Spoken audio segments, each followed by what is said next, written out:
Welcome. My name is Rusty Humphreys, and she is Nisha Jackson, PhD, and this is the Nisha Jackson Show. By the way, PhD, it's supposed to be a little H, not a big H, and I got it wrong, and I'm sorry. But you're still brilliant. You're still brilliant. I forgive you. Okay. It's kind of a silly thing anyway, the way they do the whole PhD thing, like whatever. I mean, it doesn't matter. Initials don't matter. Can I just say I feel bad for the little H?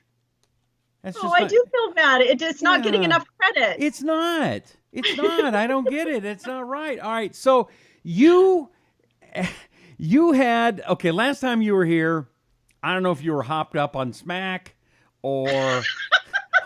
It did look like it. You hopped up on Happy Juice. I mean, you came back from some retreat at some arrhythmia thing, and you were just happy and excited. And are you still? And okay, it wasn't arrhythmia. That's a heart thing. It's rhythmia, right? Right. Yeah, and I didn't go to get an irregular heart rate with an arrhythmia. I went to get my heart healed, which I did do, and it's called rhythmia. Yeah, no, it was interesting coming back, Rusty, because I knew it would be. There were a lot of people that are really close to me here at work and family members that were a little worried about me reacclimating back to the my real world. But I have to say what really shocked me, and I think I said it 15 times in the first day I was back, is it's such a strange thing to come back to the exact world that I left. Nothing's changed here. Geez, I was only gone for 8 days. Mm-hmm. Nothing's changed, but my world looked entirely different to me, like entirely different. And I just was really tripped out about that, thinking, why does my world look different? Like I'm not wound up in my head, and I'm not feeling anxious about what I have to do today. I mean, normally Mondays would literally, I don't know, for 30 years put me right over the edge, because I'm just like having so much anxiety. I'm like got this little shake thing going on. Like I've got so much to do. How am I going to get it done? And anyone that works Monday through Friday probably can relate to that, right? Sure. Most people are jammed up on Mondays, and you just don't know how you're going to get through the week. And it's just a lot of it's just like anxiety producing. And I didn't have that. And I knew I was going to get through my week okay. I offloaded a bunch of stuff to people that are extremely capable of taking care of it. And I think maybe what changed with me was just letting it go, like not having to have control of that. So you still feel from the 8 days, which was a week or so ago, you still feel better. Is that fair? I feel amazing. I feel like I got a new brain and a new perspective, and I desperately needed it. As I've told you before, I want to help people, and I want to do this. I want to stay in the game until I take my last breath. I don't have any plans to retire. I don't want to always work this hard, but I want to stay in the game of helping people and spreading the word of how to stay healthy, because it's the reason I was put on this earth, but I can't do it in an unhealthy fashion. And I think that I was tricking myself. I think that I was tricking myself that, hey, I'm really helping people and I'm taking care of myself. I'm eating well. I'm exercising. I'm taking all my supplements. My hormones are perfectly balanced. And so I can do anything and everything. And it's not possible.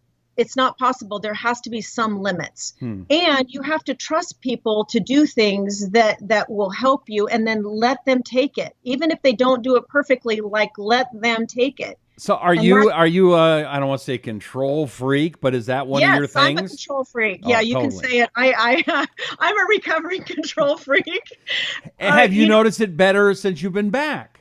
Yeah, I freely admit it. I'm a control freak. Okay. And I think, and I'm just kind of a freak in general, but I think it's because I really like things done the right way, right? Most business owners are like that. Most entrepreneurs are like that. They have a vision. They know exactly what they want with their product. They know how it should be done.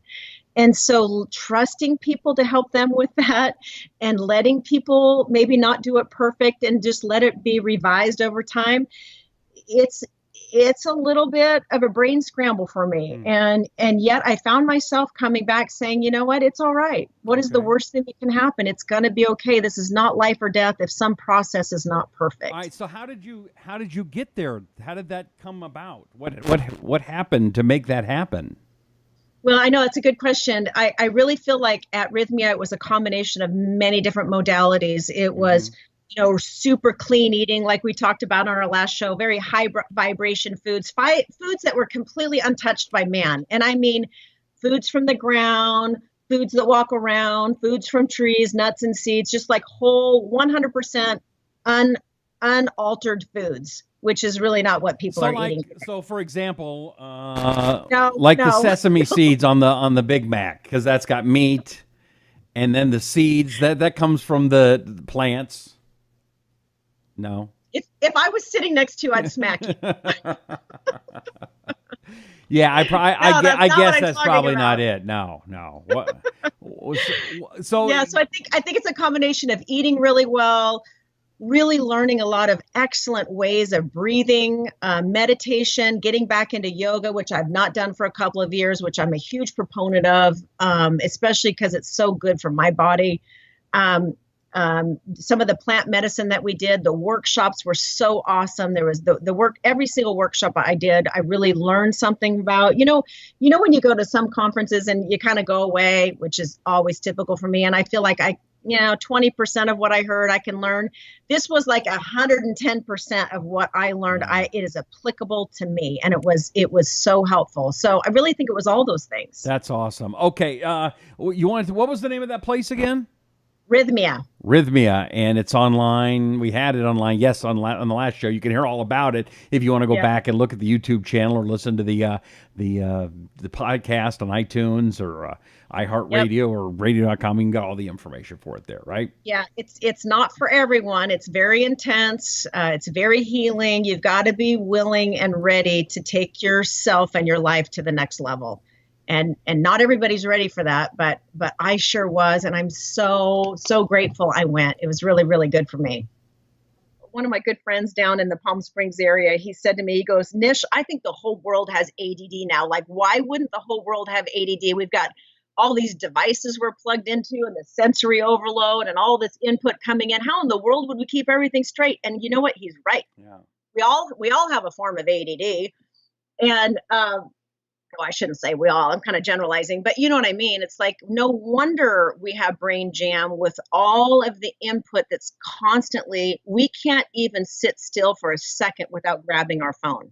Like nobody can even wait in line at Starbucks and just kind of like, just sit there and kind of just like look up and just kind of, think about like how beautiful the day is, or maybe set their intentions for the day. No one's doing that crap. What they're doing is they're like constantly on their phone, like looking at something, like, just jamming through their phone really quick. Okay, well, why is that? Is that maybe, we're trying to learn more. Maybe we're smarter than before. We want more input, or maybe not. Yeah, I think it's just an addiction. It's an addiction to sensory input. And the problem is our brain suffers from it because it can only process so much information at a time. And when your cortisol, which is your stress hormone levels, become imbalanced, and I really think this is why my perspective is different right now. When you have so much coming into your brain at the same time. So let's just use an example. So I walked into the clinic today. This is a trigger. I walked into the clinic today and I was late for an interview. I had to interview a practitioner. I was knowing that I needed to do this podcast. My CPA flew into town from Texas to do a whole jam session for 3 days, which is kind of intense, dealing with taxes and finances and all that stuff. And I had a really early morning meeting with her that's going to continue on through the weekend. And then I went to the front desk to grab something. And then I forgot that I needed to get some makeup because we have a makeup line. So I forgot that we needed to get some I needed to get some makeup. So I said, hey, can you color match me really quick on some makeup? So she's like, I'm late. Seriously, I'm late for an interview. She's like color matching me on some makeup. And then she's like, oh, this is the makeup you need. This is the color you need. It's suntan. So great. Give me suntan. I got to go. And so she goes to the cupboard. She goes, oh, yeah, I forgot to tell you. We didn't place our order and we don't have the right number of pallets of makeup. And somebody forgot to do this and somebody forgot to do that. And literally, I thought my head was going to blow off my shoulders. Not because that's like kind of little. That's not a big deal. Like, we'll just place the order and everything will be cheery. What was the problem was that there were 7 things going on in my brain at the same time. Okay, nobody, I don't care how brilliant you are, can deal with that over a long period of time. I'm 55. I can't do that. I shouldn't even ask myself to do that. And so anyway, I found myself getting ready to snap, like I was going to snap. And I am zenned out right now. I shouldn't be snapping. So I walked back to my office. I did 20 breaths. I walked back to my office. I'm like, Nish, get a handle on yourself. And I realized I just thought to myself, I have 7 things coming into my brain right now. How in the world is my brain supposed to process that? And so no wonder you can't remember and you can't process and you get irritable and then all of a sudden you get jammed up and you fly off the handle. No wonder the whole world is on edge, because that story I just told is not unlike anyone else that's going through a normal day. I only say that because I don't want to sound like a freak, and I'm not a freak. Well, sometimes I'm a freak, but I'm not saying it because I think I'm a freak. I'm saying that because I think I'm just like everybody else. And so what I'm trying to say is the brain can only process so much, right? So why are we asking it to do more than that? Why would I not go and get a little color match on my makeup when that was the only thing I was focusing on? If I had an interview that was coming in, why am I putting in 3 or 4 other things?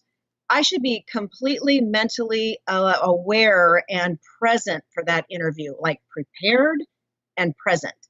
And that is a lesson I'm going to have to keep working on till I take my last breath, is really being present for my current activity. And then you can start remembering. Your brain like opens up, but not when you have 7 things going into your brain at the same time. So anyway, that's a little snippet of what I think is important. It's not about brain chemistry, what you're talking about. It's not about taking some vitamin. It's about focus. So it is about brain chemistry, because what I just explained, so that little situation right there, it's a good example of going into a toxic stress state. So what I'm asking my body to do when I'm in that state, I've got 7 things that I need to deal with right now. And now I'm calling for adrenaline, I'm calling for cortisol, and I'm going into my little toxic stress. So what the toxic stress does is it directly affects the brain chemicals that have everything to do with your ability to control anxiety and your ability to control your heart rate and your ability to control your mood and your reactions and your focus. That's what your brain does. So if it's affecting my brain chemicals and causing a disturbance in my brain chemicals or the output of my brain chemicals, it really makes sense that I would not react normally. And that's just a little part of it. So it is about brain chemical balance, because what we're doing to our brain is not making our brain better, it's making our brain imbalanced. So, like some of the questions that I would ask a patient that came in, we have these little brain quizzes that we give them. And some of the questions that I would ask them would be, do you have a tendency to be negative all the time? Do you have a tendency to be impatient and edgy and kind of freak out easily? Do you have panic attacks and anxiety? Do you have problems with body pain a lot? Do you have incessant cravings? Do you have a great deal of physical and emotional pain, like more than the average person? Do you crave a lot of pleasure? Do you seek pleasure all the time, like you can't get enough pleasure? Because some people seek a lot of pleasure and a lot of high risk behavior because it gives them a brain chemical that they're off balance with. Do you overuse tobacco or alcohol or sugar? Are you habituating on something? Do you easily get upset? So these are some of the things that we ask in the office to try to determine what neuro brain chemical are you low in, because there's some really simple ways of raising the brain chemicals naturally without a drug that would give you instant relief of some of these things. And I really don't like people having mood disorders. I hate when they have anxiety. It makes me so sad when they can't get a hold of their cravings, or they have body pain and they don't know why. So this is all related to brain chemistry, which I believe is just a process of getting them balanced. But then they have to do their part too, and that is stopping the brain jam, like what I just told you I was doing. Right. So would you suggest supplements as well to enhance those things, or is that not where supplements help? Yes, supplements are really key. And I love to use amino acids. You know, most people have heard of amino acid. There's the acids, they're byproducts of protein. You know, like something very simple to explain that would be like turkey has a lot of tryptophan in it, right? So it raises serotonin. So that's why everybody that just pigs out on Thanksgiving Day just wants to go to the couch and take a nap and watch football afterwards, because it works. Like turkey works. It raises its tryptophan. It's an amino acid, and it directly raises serotonin, and it really makes you feel quite good. It makes you feel happy. But the interesting thing is serotonin can be raised other ways. So serotonin can be raised by sugar. So if you find yourself craving sugar all the time, it's very likely that you're low in serotonin. So stress lowers serotonin. So it's no wonder that people who are under a lot of stress crave sugar, because sugar works. It does raise serotonin, but only for a little while, because then it drops. And then guess what you want to do when it drops? Sleep. No, you want to eat. Good guess. Well, I do, but then when I get tired, then you eat more sugar to kind of keep you going again, right? Or no? I know, that's so right. And that's so true. And actually what you said is actually right, because a lot of people do get very tired when they eat sugar, because they just go straight down. They don't get any high from it at all. They just go straight down. So when your blood sugar goes up and then it drops down, not only does that make your adrenal glands just go off again and call for more cortisol, it raises serotonin, and then it drops serotonin. So then your brain is not screaming broccoli, Rusty. It's screaming more sugar. Give me more sugar, because I just lost the serotonin high I had. I need more. Where are the peanut butter M&Ms? Oh my gosh, those are so good. They're so good. Oh my gosh, they're so good, and they make me feel so bad.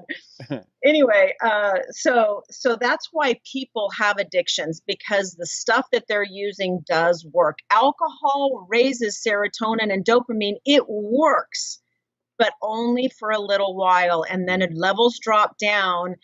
And some research has actually shown that they drop down even further the next time. So it takes more to get it back up. So that's what leads to the habituation process, which is really so damaging, because then when you start habituating on those things, you get off your life path. You start going down you start gaining weight, and then you start hating yourself, and then you start blaming yourself. Why can't I get a handle on my sugar cravings? I'm such a loser. So you can kind of see this whole process happening, but it's really simple. It's just understanding what is that doing to you, which is what we talked about in our last show, is that really looking at things and saying, is this the best thing for me to be doing? I don't care what it is you're doing, whatever goes into your mouth or whatever situation you're exposing yourself to, is this in my highest and best interest to be participating in or partaking of? Mm-hmm. So So what do you suggest then to help with this brain chemical issue, not going into alcohol or drugs or sugar or food or the negative things? How do we make it positive? Right. So one of the books that I love, and y'all should go to this website, because I think it's very helpful, is called Mood, Mood, Mood Cure, CURE.com, moodcure.com. Julia Ross is a friend of mine, and she's a really, really, really solid, not only researcher, but practitioner in the Bay Area. And she's written several books, Diet Cure, Mood Cure, and she's she's really kind of perfected the whole treatment of neurobrain chemical balance using amino acids. And I'd encourage you to, at the very least, go to her website, because you could take one of these questionnaires I'm talking about and kind of find out, am I low on dopamine? Am I low on norepinephrine? Am I low on serotonin? Could I fix it easily with maybe just an amino acid supplement? And I think getting your brain back on track, but also understanding that your brain can only do so much for you, even though it's brilliant and it's so powerful. It can only do so much, and we shouldn't be asking it to process 7 high stress things at one time. It's just not possible. There's another book I would suggest, just thinking about it, that's brilliant. Brilliant Burnout, I hear, is an excellent book. Oh, yeah, that's right. How successful... Yeah, she has the questionnaire in her book, too. I totally forgot. Yes, how successful driven women can stay in the game by rewiring their bodies, their brains, and their hormones. And it's written by this cool chick here, Nisha Jackson, PhD. And you can get it at Amazon and Barnes & Noble. And you can find out more information at nishajackson.com, right? That's right. You can. Yeah. Anything else that's got your attention that we got another show next week we're going to get to? Sometimes you even know what you're going to talk about next time. Any idea this time for what's next time? Well, I'd like to keep talking about the brain, because you have just touched on like 1/16 of what I wanted to say about the brain.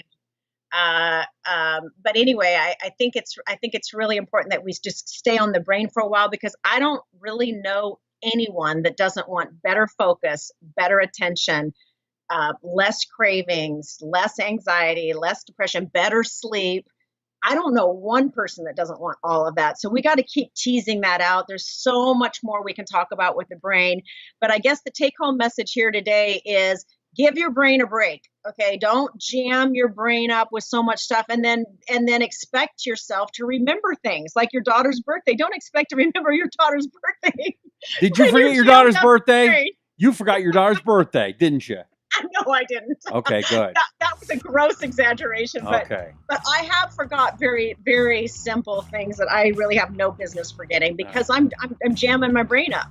So just be careful about what you're doing to your brain and give it a rest, and don't forget the 100 breaths. Oh, yeah, and next show you show us the 100 breath thing again.